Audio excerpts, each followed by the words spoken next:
Okay, now you can see the full screen of the slide, no?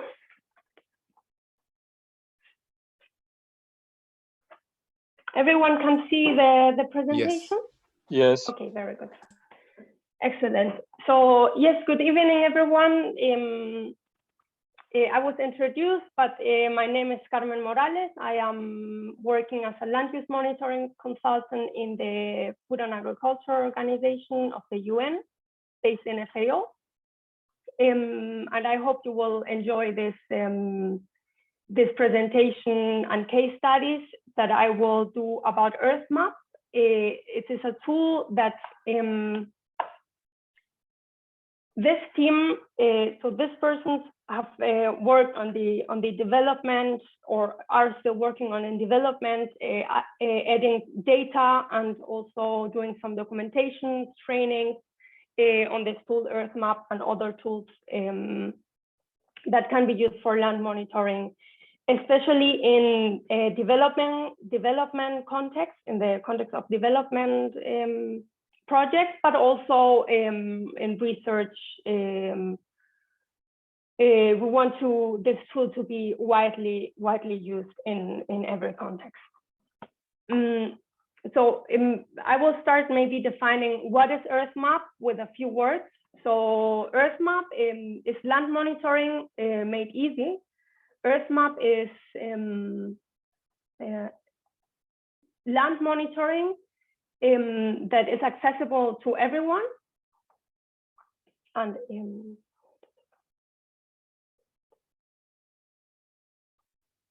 sorry, I needed the mouse. Because Earth Map with a stable internet, everyone can access it. It's an open source tool, no, that you can access it's a website, basically earthmap.org. And everyone can use this tool to undertake land monitoring and climate analysis only with a few clicks. So in this time, I don't know how many people here in this room are working on environmental issues or climate change related issues, but it's pretty much focused to this topic, and it's important. We just want to democratize the use of geospatial data. It's like our vision in the team, and we think that it's important that everyone has access to this data to improve the understanding of the world problems and to be able to solve them. I'm starting with this image so that everyone can understand a little bit better what is Earth Map. So using Earth Map, you can avoid coding. Like for some people, I admire people like Everhard that was coding so easily with Python, but there's many people that have difficulties to learn how to code, or they don't have time, or they don't want to learn it. But we want to be able to make this geospatial information accessible to people that also cannot code. So Earth Map is basically the interface between Google Earth Engine. It's a very powerful platform, also quite new, but that is also very widely used. I will give some details later about Google Earth Engine, but you need like basic coding skills in JavaScript or Python in order to do assessments in Google Earth Engine. And that is why we created Earth Map. So a little bit of background information that I think is interesting. I will mention this briefly, and probably you all know, but it's important to understand like the history of this. In 2005, Google Earth was launched, and this is something, it's a tool that everyone, every geographer and many people use every day. It has been downloaded by billions of users, and it changed, I think, the way people are approaching geography, because it made there is high resolution images available to everyone, thanks to Google Earth outreach. In 2008, Landsat images started to be for free because USHS adopted the open data policy of Landsat imagery. This was also a very important milestone because I don't know how many of you studied geography, but I remember when I went to the university, it was still difficult the images were for free already, but it was difficult to like the programs to analyze satellite imagery were ERDAS, I remember, was one of the tools for remote sensing. They were not super easy now to use. So, and you had to calculate the NDVI yourself, and there were many steps, no? Now, thanks to Google Earth Engine, you can do it with little, basically 3 lines of code. You can calculate the NDVI. And you don't need the supercomputers neither, no? You can, because of the Google's infrastructure, you can calculate like terabytes of information, or you can process this information on the fly with any computer and with internet access. So I think it facilitates the life to many researchers a lot. And also to what happened in 2008, no, with the open data policy, it was very important because Landsat images were for free, and then Copernicus, the program from the European Commission with the Sentinel images, they also decided to give them for free because it didn't make sense, no, to sell them if the like Landsat were for free. So people would stop using Sentinel images. So this is the first time that you are seeing the screenshot of what Earth Map looks like. It's a very user-friendly tool. As I mentioned before, it's a web browse-based tool. You can also access it later. And there's 2 components. No, on the left side, you can display some layers, and then you click on the polygon in the tool, and then on the right side you can generate some statistics in the area of interest that you choose. And you can, as I mentioned before, there is environmental and climate parameters available, but also socioeconomic. We're starting also to include socioeconomic and demographic related layers. And it's a graphical interface of Earth Engine functions on data, and it's also demand driven. So the developments of this tool, they have been demand driven. If someone in FAO or also outside research universities, research institute ask us to include some data because they want to use Earth Map for any analysis, we try to include them if they are available in Google Earth Engine, because it's Google Earth Engine interface. Here's a section of it includes land cover land use classification options. Yes, I will show this later. Here is a quick example of one assessment, short assessment, statistics, no, or calculation of the cropland extent in Spain, for example. Here you see that 40, there is on the upper side, you have the interface, I'm sorry, you have the interface of Google Earth Engine. If you want, I can show you the Google Earth Engine editor later. But it's basically this. You have here that you can, on the upper side, you have the code, and on the lower side, you have the representation, and you can console some statistics and graphics, like different kinds of statistics on the right side on the console. And here I was coding this. Okay, I'm a terrible person coding because I just started to learn last year, and I'm not very good, I think. But for me, it was still, I can do this kind of things. because it's not super difficult. And it's 90 lines. With Google Earth, with Earth Map, sorry, it's the upper part of the screen. You do 3 clicks and you have the same statistics. No, so you write 90 lines of code, or you do 3 clicks and you have the same statistics. The difference is, of course, that in Earth Map we don't have all the information available that is in Google Earth Engine. So sometimes you are using Earth Map and then you want to know some details that you cannot access in Earth Map, and then you will have to go to Google Earth Engine. So it's always good to also learn the basics or have a colleague that can code very good. So this would be Earth Map. Then in Earth Map, there is another tool. Okay, I will start maybe explaining that Google Earth Engine has this interface, no, that you see here, but you can do Google Earth Engine apps. You write a few codes or a few lines more, and then you have an app like this. And this helps people that maybe they don't have an idea how to use a code editor. They can visualize also satellite imagery or imagery in a very simple app.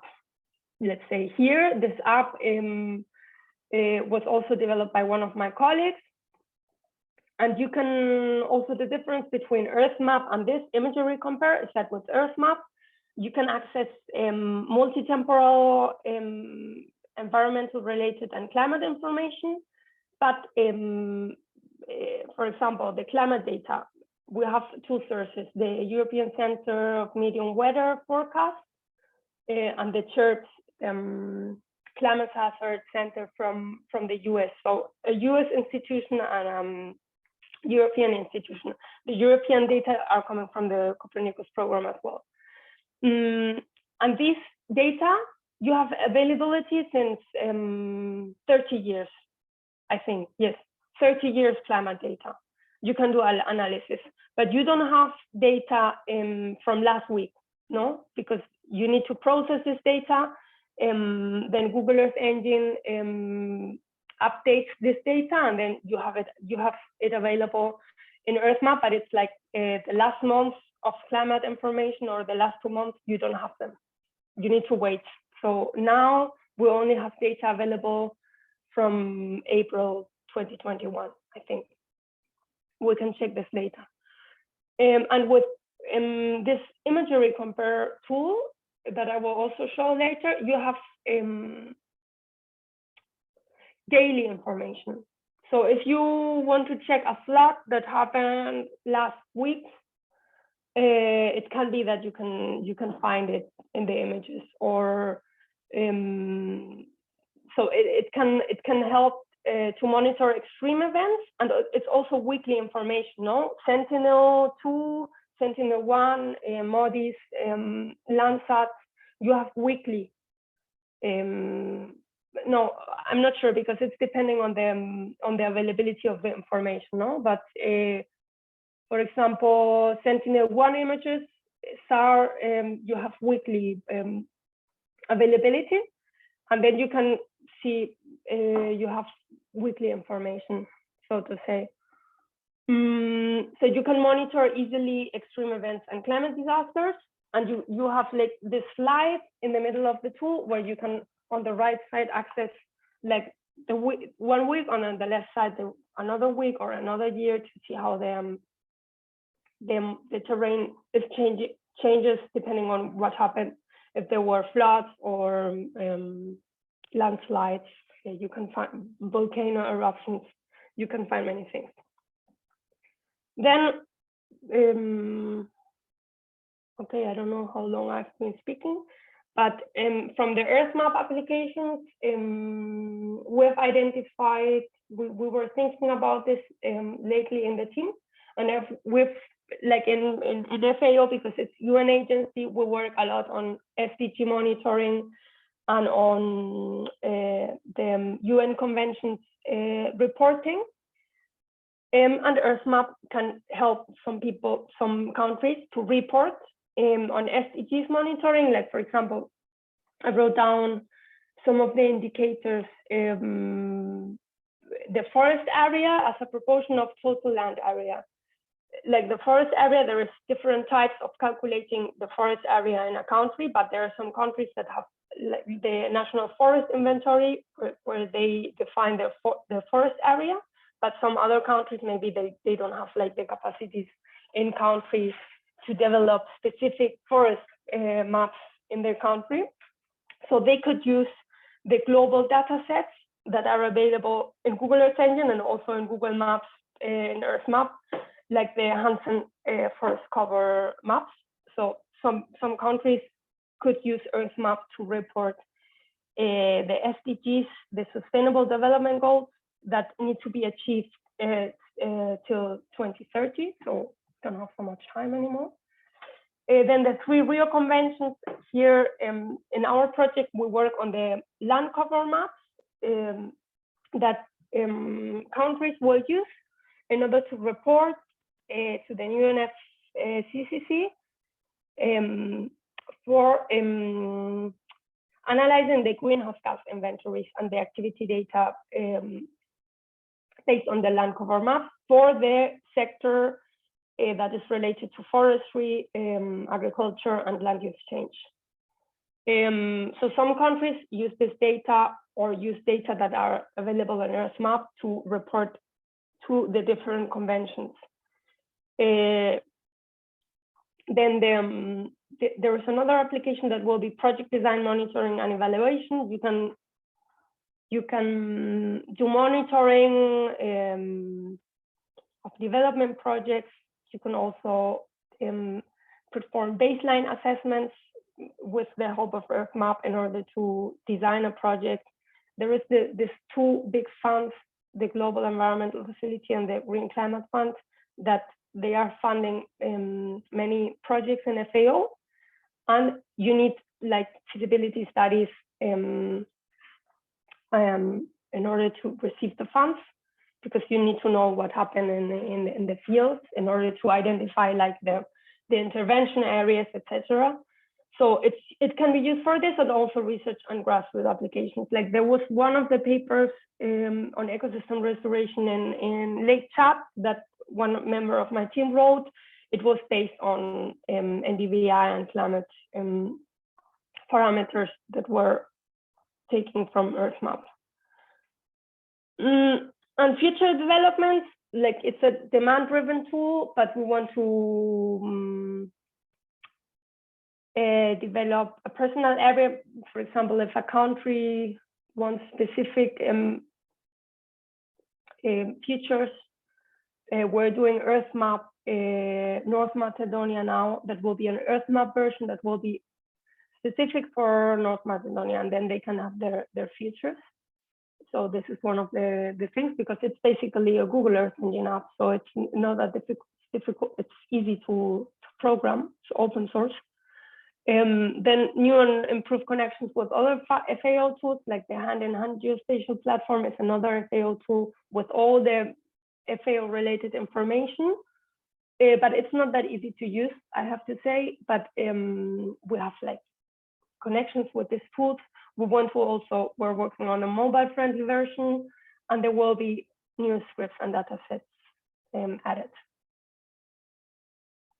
Okay, and after this short presentation, I don't know if there's some questions already, but if not, we can go on with the demo. Yes, Alex, if you have questions. Yes, so 2 questions. So maybe you mentioned at the beginning, but just maybe to repeat, who is funding this? And I saw that I only can get and I also saw that I only can get a guest account, and there's no way of signing up. So how does that work? Okay, it's financed by the ICI, the International Climate Initiative, from the Ministry of BMUB or BMU, the Ministerium für Umwelt, the environmental ministry in Germany. And this tool was developed in the context of a project that is called NDC monitoring, okay? And we want all the countries to, we want to help countries to improve and monitor their NDCs, their national determined contributions, that are where countries report to the UN Convention on Climate Change on their adaptation and mitigation goals. So this is but then also to the UNCCD conventions on land degradation and the Convention on biological diversity. So it aims to be a tool that helps countries to report to the 3 Rio conventions, they are called. And in order to sign in, you just go to EarthMap login, and then you can sign in with Google, with another email, or continue as a guest. So please, I will invite all the participants to. Okay, we have 14. We're 14. Just enter EarthMap and maybe have a look at it while I do my case study, because you can maybe play with it, and I would like to know how it works when many people enter it at the same time. So because I'm already signed with Google, I can sign, and here then I have my name, my Gmail account, and this will be the interface. Please let me know if it works for everyone and if it's easy to access the tool.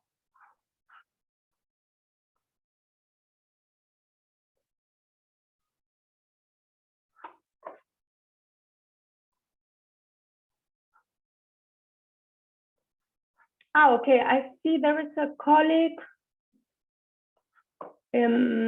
from FAO here that is promoting CEPAL. CEPAL, exactly. It's another tool developed by FAO. It's like EarthMap. I mean, it's different than EarthMap, and it's also it has been also developed within the same framework or umbrella that is the Open Forest Initiative. Maybe I will just share this website.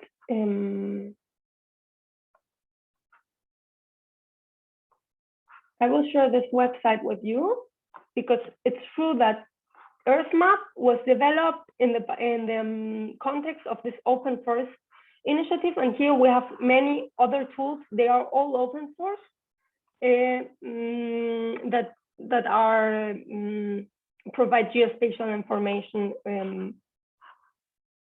and are used or are widely used for land and climate monitoring.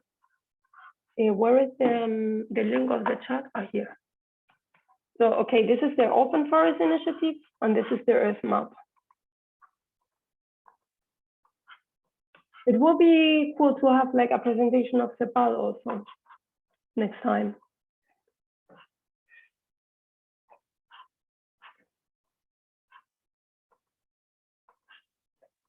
Okay, so I will continue with my presentation. So as you can see,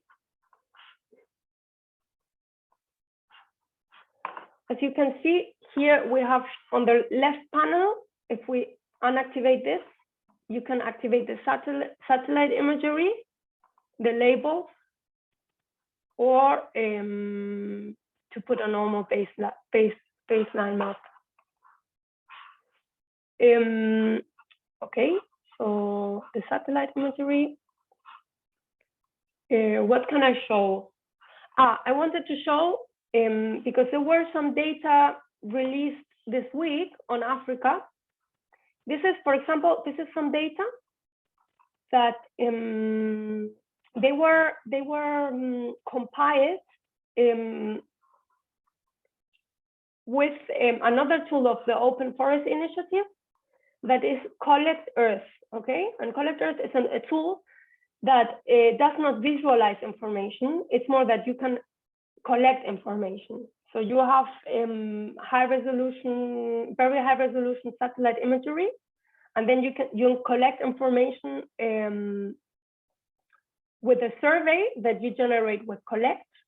With collect, you generate a survey, and then with collect Earth. But this could be a presentation for another day because it's also more difficult to use collect Earth, but also easy. You can collect information on in the land, and then you can collect information on forests, on grasslands, on the state of the area. You can collect information in order to develop this land cover and land cover change maps or land use maps. So this study of the Africa Open Deal, it was developed. This information was collected with Collect Earth, and here we have a land use map for the whole Africa that was ingested in Earth Maps so that everyone can visualize this information. And with this information that we were collecting, we developed several maps. On the one hand, we have this land cover map or land use map, let's say, with the IPCC land use categories. Okay, I should be faster. Okay. Then we have land use change deforestation heat maps that we will visualize as well. And we will see that every time we show a layer, there is the legend appearing, and you can show several layers at the same time, no? The land use change deforestation and the land use change cropland transition heat map at the same time. Okay, I will only visualize the land use change deforestation heat map. This is hotspots of deforestation in Africa. And then the land use change cropland extension map. This is hotspots in Africa where there was cropland extension. These maps, they are from 2019, 2020. And if you look at the data, you will see that the hotspots of deforestation and the hotspots of cropland transitions, they seem to be in the same places, no, in Zambia, Madagascar, and here in West Africa.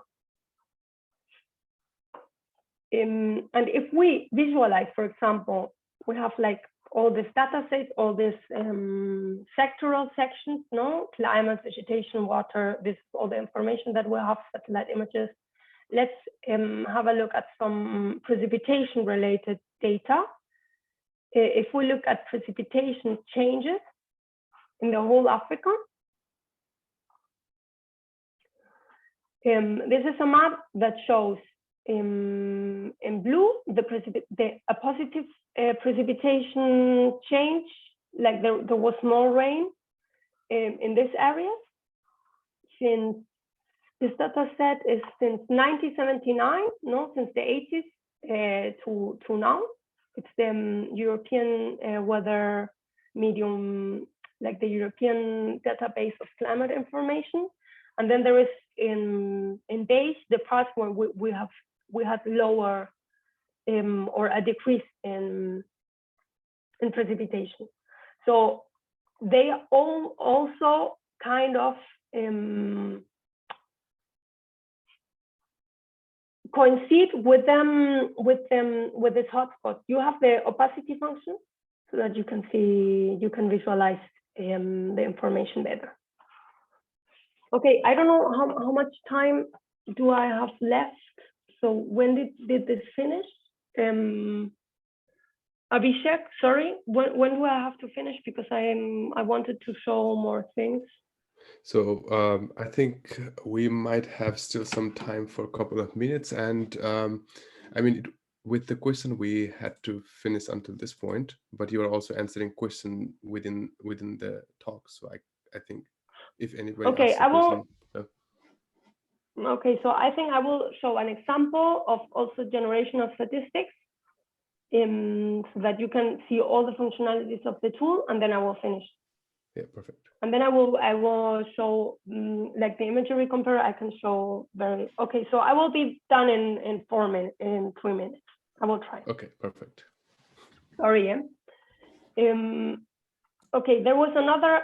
So this is the Africa Open Deal data that were generated with Collect Earth, this other tool. Then you have several land cover data, land cover maps from the European Space Agency, from the Copernicus program, some MODIS land cover maps.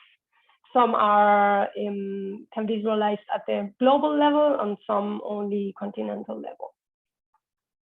And here you have all the countries in the world and other boundaries like the Africa Great Green Wall, if you want to do some assessments at this specific level. I will show an example in Honduras because I wanted to show one of the case studies that I had prepared. So here we are in Honduras. No, it should be. Okay, sometimes it gets stuck, but it works quite good normally. Here if you click on the boundary of this country, here on the right side, you will have a box that appears, and you can calculate all the parameters that you have here. You can calculate the NDVI, the land cover. Here I want to calculate the precipitation. And here it says invalid selection, because in the temporal aggregation, you can calculate at the annual level, or at you can calculate the monthly averages, or you can calculate the monthly time series. There is a decrease in trend in precipitation overall in Honduras. Here, if you want to do the same assessment at the regional level, or draw your own polygon and do the assessment in one specific region. Wait, sorry.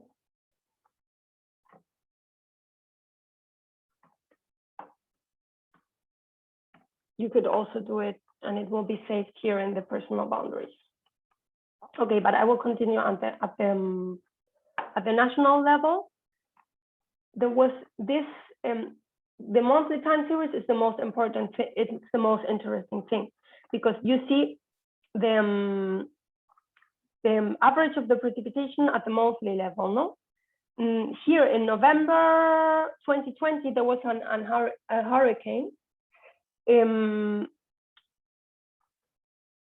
there was 645 millimeters falling in the whole Honduras only in November 2020. You have the whole time series since 1981 till 2021, and this is what falls in November. This is the deviation here. So the green is what rained, and the red thing is the deviation. So there was a positive deviation. There was 478 millimeters more rain in November 2020 than in the average of all the years since we have records since 1981. And then if you open the imagery compare tool, that you can open it here, open imagery compare tool, and you look at this city, San Pedro Sula, in Honduras, in November 2020, like from the 11th to the 17th of November 2020, and from the 17th to the 23rd November 2020, it's the moment where the hurricane passed. You will see that the whole city was flooded. But this here you can jump date and have a look at the. Okay, I need to finish now at the week where you want to see the images when it's available, and then you have a huge a wide range of databases, Landsat, Sentinel, databases that you can compare, use to compare and investigate the terrain faster than, or how do you say, weekly, something that you cannot do with EarthMap. And with EarthMap, you also have a number of satellite images, Sentinel, Pulsar, Planet, that you can activate and visualize. Okay, I will finish here because I'm speaking too much. Sorry. It was a great presentation, Carmen. So definitely, of course, the time we have to take care of. So if there are a couple of questions that are still unanswered, we can perhaps answer them. So there are a few. I think you already answered the first question by Alex, right? The one whether it includes land cover, land use classification options. So there is another question from Everhard. Is there any API for best downloading the data and statistics? Yes, I'm sharing again. Here, you can download the statistics, export data as an image or as a CSV. Here you will have the precipitation data that you need in an Excel file. You can also download, but there with the images, we still need to improve it. If you go to at the Delta, for example, I don't know what's this. And if you look at the satellite image, because we want to see the mangroves, no, not with Sentinel-1, with Sentinel-2. Ah, no, it's not yes, it's mangroves and aquaculture. You can click here and click here, download layer. You can download as GeoTIFF, but it will take a while, or as image. This is the exporting option. All right. All right. So. Okay, just a quick question. Is there also a way without clicking to access this data, basically via script? Sorry, what was the question again? I was unconcentrated. Instead of using a mouse, is there a way of using a script to access, certain statistics? No, because the thing of this tool is not having to, that you don't have to code anything. Like, otherwise you just use Cepal, for example. Cepal, you need to code a bit for some functions, or Google Earth Engine directly. Right, but here, this is a code-free tool. You don't code anything. I think to add to your answer, on what Alex was asking, so since I think the motivation of this tool is to target towards the user who do not have any coding experience, I think there is no API because it is itself using Google Earth Engine as a backend. So there might be an API that is based on Google Earth Engine somewhere else, or Google Earth Engine can itself provide this data download options. Exactly. It's all Google Earth Engine based. You need to upload them. You get them. You calculate all the statistics that are calculated not in EarthMap but in Google Earth Engine with a script that is in the backend. Exactly. All right. So I think that was all from the questions, or if I missed anything, I guess none. All right. So then I would share the last screen with you guys. All right. Thank you very, very much for joining us here today, and like having a really great discussion, actually quite a lot of questions. And I would like to thank also the speakers for presenting such a nice topic. So we had a really nice topics, both from the programming side as well as non-coding point of view. And I would also like to thank Geo Awesomeness, the friends from Geo Awesomeness who are spreading the words around as well. And above all, I think, thank you all for joining in and participating in this discussion. Hopefully we will do similar kind of events in future. Just let us know if there is any improvement that we could do.